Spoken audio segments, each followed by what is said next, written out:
खैर जब last video में मैंने हरकत की ना बटन तोड़ने वाली, तो तुम में से बहुत सारे लोगों ने इंस्टाग्राम पे, यूट्यूब कमेंट सेक्शन में और तो और जो दोस्त मेरे को जानते हैं, आसपास रहते हैं, उन सभी ने मेरे से पूछा, ए भाई पागल है क्या? पागल, इतनी मुश्किल से बटन मिलता है, तोड़ दिया तूने? खैर तो मेरा एम जो था इंस्टाग्राम 10K फैमिली का, वो तो कंप्लीट नहीं हुआ, लेकिन प्रोफाइल विजिट 3000 से ज्यादा है एंड उस वीडियो पे रिस्पॉन्स बहुत ज्यादा है। इतना मैंने नहीं सोचा था, तो फिर मैंने सोचा कि परफेक्ट टाइम में एक नई सीरीज स्टार्ट करने का, और ये है हमारी एक नई सीरीज, स्टोरी टाइम।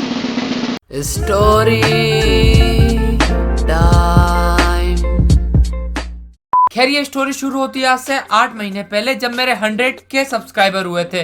अब इंडिया में या कहीं पे भी जब भी कोई क्रिएटर 100K सब्सक्राइबर मारेगा ना, वो जाएगा यूट्यूबर बाबा के पास और बोलेगा, मालिक मेरे 100K सब्सक्राइबर हो गए, वो सिल्वर बटन दे दो मालिक, चांदी दे दो, मैं मेरे दोस्तों को दिखा के शो ऑफ मारेगा। लेकिन यूट्यूब ने मेरे को कह दिया, निकल लौड़े, पहली फुर्सत में निकल, कोई जरूरत नहीं हमको तेरी। हाँ मुझे बुरा लगा, लेकिन उन्होंने मेरा चैनल वेरीफाइड कर दिया था। इसका मतलब मेरे चैनल पे कोई भी प्रॉब्लम नहीं थी, तभी उन्होंने मेरे को वेरिफिकेशन भेज दिया था। और इसीलिए मेरे को लगा कि शायद टेक्निकली ग्लिचेस या कुछ इशू की वजह से मेरे को उन्होंने नहीं दिया। मैं 2 दिन बाद फिर गया और मैंने बोला, मालिक प्लीज मेरे को मेरा सिल्वर प्ले बटन दे दो। लेकिन उन्होंने फिर बोला, निकल, पहली फुर्सत में निकल, कोई जरूरत नहीं हमको तेरी। लेकिन फिर मेरे को आ गया गुस्सा, और गुस्से में तुम्हारा भाई का दिमाग खराब हो जाता है। मैं दौड़ के गया EST के पास, जिसके पास कोई जवाब नहीं था, और फिर मैं गया ये पूछने ट्रिगू भाई से, और ट्रिगू भाई से जब मैंने बात करी तो मेरे को पता चला उनको 100K वाला बटन 8 लाख सब्सक्राइबर पे मिला था। आत्मसम्मान, आत्मविश्वास, सेल्फ रिस्पेक्ट, ये बड़ी बड़ी चीजें यूट्यूब के सामने मेरे से तो नहीं होती। मैं रोज हाथ जोड़ के जाता और वो रोज भगाते, मैं रोज जाता वो रोज भगाते, मैं रोज जाता वो रोज भगाते। उन लोगों ने मुझे ऐसे इग्नोर किया 5 महीने तक, जैसे तुम मेरी इंस्टा को करते हो। फॉलो ही नहीं करता कोई।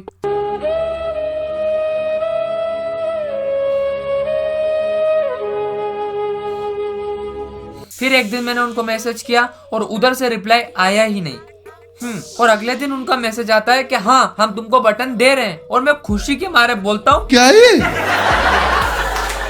यार ये तो नहीं सोचा था मैंने तुम लोगों से, बटन दे रहे हो।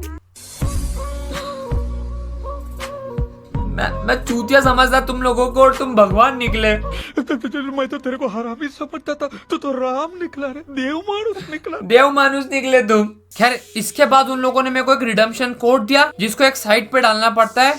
उसके बाद तुम लोगों को ऑप्शन मिलता है कि वहां पे अपना एड्रेस डालो, जहाँ पे वो सिल्वर प्ले बटन डिलीवर्ड होगा। मैंने 3 बार एड्रेस चेक किया, मैंने 3 बार पिन कोड चेक किया अच्छे से, और सब कुछ सेट करके मैंने ओके कर दिया। और फिर मैं उस चीज को भूल गया था, क्योंकि मुझे लगा था कि 20-25-30 दिन लगेंगे। उसके बाद अपन अपने बेस्ट फ्रेंड की बहन की शादी में बिजी हो गया, और अपन शादी में खाना ठूस ही रहा था कि अचानक अपन को कॉल आया।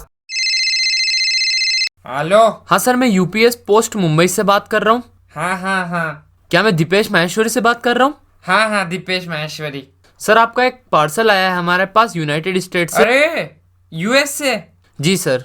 हाँ तो सर उसके लिए आपको हमको कुछ डॉक्यूमेंट्स भेजने पड़ेंगे जरूरी। जी सर मैं भेज दूंगा। आप हमें मेल पे डॉक्यूमेंट भेज दीजिए ताकि हम यहाँ से इसको आगे भेज सके। सर वो कितने दिन में डिलीवर हो जाएगा? यही कुछ 10-15 दिन में आ जाएगा। Thank you sir. फिर जब मुझे पता चला कि वो 10-15-20 दिन के अंदर मेरे पास आ जाएगा, तो मैं इतना ज्यादा खुश हो गया। लेकिन मैंने मेरी एक्साइटमेंट तुम लोगों को नहीं बताई, क्योंकि मुझे पता था कि मुझे अब किस टाइप का वीडियो बनाना है। फिर मैंने घर आके उनको डॉक्यूमेंट भेजे, और उन्होंने शायद वहां से निकाल दिया। लेकिन ये करने के बाद 20-25 दिन तक मेरे पास ना कोई मेल आया, ना कोई मैसेज आया। एक दिन मैंने उनको आगे से कॉल लगाया सेम नंबर पे, सर मैंने आपको ये सब चीजें दे दी थी, बट मेरे पास अभी तक कुछ नहीं आया। देन उन्होंने मुझे एक ट्रैकिंग कोड दिया, जिसको ट्रैक करके मैं अपनी चीज का पता लगा सकता था। और जब मैंने उसको ट्रैक किया तो पता चला कि वो चीज ऑलरेडी डिलीवर्ड हो चुकी है, लेकिन गलत एड्रेस पे। हाँ मेरा भी सेम दिमाग खराब हुआ था कि जिस चीज के लिए मैं मर रहा था, इन चूतियों ने वो गलत जगह पे डिलीवर्ड कर दिया। खैर फिर मैंने इनको कॉल किए, बट लैंडलाइन पे किसी ने उठाया ही नहीं। फिर मैंने UPS में कॉल किया, बट वहां पे भी किसी ने नहीं उठाया। खैर जहां पे ये डिलीवर्ड हुआ था उस शहर के मैंने सारे के सारे पोस्ट ऑफिस में कॉल किए, लेकिन उन सभी लोगों ने मेरे को ये बोल दिया कि जो तुमने ट्रैकिंग कोड दिया है ये पोस्ट का है ही नहीं, ये UPS का है, तो हम इसको पता लगा ही नहीं सकते। तो फिर मेरे को लगा कि ये चीज अपने हाथ भी नहीं आई है, ये गई। फिर मैंने गूगल पे UPS सर्च करा, उसके ऑफिस कहाँ का है, कंप्लेन कहाँ पे कर सकते हैं। फिर मेरे को एक नंबर मिला जहाँ पे अपन कंप्लेन रजिस्टर कर सकते हैं। खैर मैंने उस पर कॉल किया, रजिस्टर किए और मेरे को 3 दिन तक वहाँ से कोई भी मैसेज नहीं आया। खैर जैसा कि मैंने बोला मैं नसरगंड हूँ, मैंने फिर कॉल किया, मैंने फिर कंप्लेंट की, लेकिन इस बार मैंने बोला था कि सर मेरे को आप लोगों के खिलाफ कंप्लेंट करनी है, मैं कहाँ पे करूँ। तो उन्होंने मेरे को थोड़ा शायद सीरियस लिया एंड उन्होंने इस बार मेरे को थोड़ा ढंग से रिप्लाई दिया। इस बार उन्होंने ट्रैकिंग कोड लिया एंड उन्होंने मेरे को बताया कि इन लोगों ने यूपीएस वालों ने उस कुरियर को एफडीएस कुरियर पे दिया था। खैर मेरा दिमाग पूरा घूम रहा था क्योंकि मैं 10-15 दिन से इन दोनों से बात कर रहा था और एक दिन मेरे को एक एफडीएस कुरियर की मैम ने उनके क्लाइंट का नंबर दिया जिसने शायद मेरी डिलीवरी की थी। डिलीवरी मतलब प्रोडक्ट की डिलीवरी, लड़का हूं मैं। खैर मुझे ये डर था कि जहां पे इन्होंने डिलीवर किया है वहां पे किसी बच्चे बूढ़े ने अगर वो बटन खोल लिया या तोड़ दिया तो क्या होगा।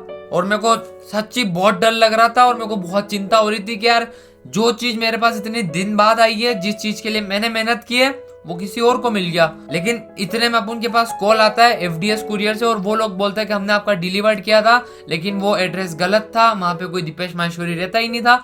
तो वो चीज वापिस आ गई है, इंदौर पड़ी है एंड अगर आपका कोई परिचित है यहाँ पे तो आप उसको भेज के ये ले जा सकते हैं। तो सबसे पहले मेरे को थोड़ी सांस आई कि हाँ ठीक है, सही सलामत है, कुछ नहीं हुआ है। और मैंने मेरे फ्रेंड्स को कॉल लगाया जो इंदौर रहते हैं, मैंने उनको कॉल लगा के बोला कि तुमको यहाँ जाना है, यहाँ से मेरा कुरियर लेना है और वापस लेके आना है। और मजे की बात ये कि वो बंदा उसी दिन 5:30 बजे वापस आने वाला था। तो वो बंदा गया, कुरियर पे से सामान लिया और वापस आ गया उसी दिन शाम को। खैर वाली फुटेज मैंने उस वीडियो में दिखाई है और जैसे ही ये आया मैंने उसको बोल दिया और ये मेरा सिल्वर प्ले बटन लेके आया लो। शकल मत दिखा, बटन निकाल। अब बात आती है बटन तोड़ने की। खैर तो जब 5 महीने YouTube के पास में जाके बोल रहा था ना मालिक प्लीज मेरे को मेरा बटन दे दो, और जब वो मुझे बोल रहा था निकल, उसके बाद वो मेरे को एक फॉर्म भेजते हैं जिस फॉर्म पे कुछ कंडीशन होती है। अगर वो कंडीशन तुम्हारा चैनल फॉलो करता है गलती से भी तो तुम एलिजिबल नहीं हो, तुमको नहीं मिल सकता सिल्वर प्ले बटन। और उसकी पहली कंडीशन ये थी कि अगर तुम्हारा कंटेंट ओरिजिनल नहीं है, तुम किसी का कंटेंट एज इट इज उठाते हो। मैं एक रोस्टर हूँ, हाँ मैं कभी गेम प्ले पे कभी फेस कैम पे, बट मैं खुद का वीडियो बना रहा हूँ तो मैं एज इट इज किसी कंटेंट नहीं उठा रहा। और ये वही यूट्यूब वाले हैं जो रिएक्शन चैनल वालों को दे रहे हैं। खैर यूट्यूब वालों की मर्जी है, यूट्यूब वालों ने उसको सिल्वर प्ले बटन दिया बट मुझे नहीं। सेकेंड चीज नियॉन मैन, आशीष चंचलानी, अमित बड़ाना, कैरी मिनाटी, इनकी स्टोरी पढ़ना खुद का कंटेंट कब से हुआ मेरे को नहीं पता। खैर मेरे को इन दोनों से नफरत नहीं है, थोड़ी सी जलन थी उस टाइम पे जो मेरा बटन मेरे को मिल गया, खत्म। हाँ लेकिन मैंने ये स्क्रिप्ट लिख दी थी एंड मेरे को ये परफॉर्म करनी थी, मैंने कर दी। और जो चीज के लिए मैं इतनी मेहनत की है, मैं इतना गधा नहीं हूँ कि मैं चीज को तोड़ूंगा। सो नहीं, वो स्क्रिप्टेड था वीडियो। वैसे तुम में से मोस्टली जनों को पता ही था नहीं तोड़ा, तो 1 मिनट। सो ये रहा हमारा बटन, हमने नहीं तोड़ा इसको। हम क्यों तोड़ेंगे? उन लोगों के लिए जो लोग डिजर्व नहीं करते, उनके लिए मैं मेरा बटन नहीं तोड़ सकता था। एंड हाँ, हम गोल्ड भी लेके आएंगे बहुत जल्दी। यही थी हमारी स्टोरी टाइम। अभी इस टाइप की मैं और वीडियो बनाऊं, स्टोरी टाइम का पार्ट 2 लाऊं, तो मेरे को इस वीडियो पे चाहिए 10,000 लाइक। अगर 10,000 लाइक हुए तो मैं जल्दी से स्टोरी 2 लाऊंगा। मेरे पास और भी बहुत सारी स्टोरी है। और इंस्टा पे 3,000 से ज्यादा लोग जो प्रोफाइल विजिट करके गए थे, प्लीज आ जाओ वापिस, फॉलो कर लो, हमारा एम कंप्लीट हो जाएगा। और मेरी एग्जाम्स आने वाली है तो शायद अब मैं थोड़ा ऊपर नीचे ज्यादा दिन या कम दिन वीडियो लगेंगे अपलोड करने में, तो थोड़ा सा प्लीज मैनेज कर लेना। वो नोटिफिकेशन बेल आइकन को ऑन कर लेना एंड कमेंट करके बताओ ये स्टोरी कैसी लगी। मैं मिलता हूँ तुम लोगों से अपनी अगली वीडियो में, तब तक के लिए बाय बाय।